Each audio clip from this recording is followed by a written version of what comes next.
Hello, Richard here from EagleSix Airsoft. We're going to be doing a testing video of this Marui SD6. This one has, obviously the NGRS model. This one has a level 7 internal build.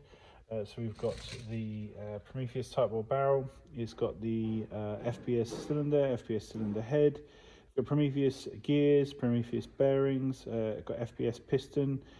Firefly Air nozzle. It's got the Psionic AEP hot rubber. It's got the FPS Piston Head and the Marui cobalt motor internally. So obviously lots of upgrades there.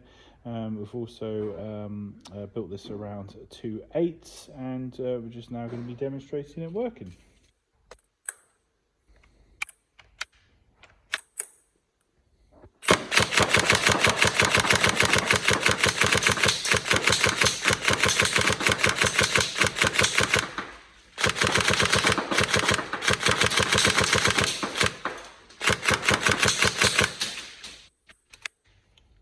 You can shoot as fast as you pull the trigger.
There you go, all tested, working. Hopefully you enjoy. Any problems, let us know, but otherwise have lots of fun. Thank you.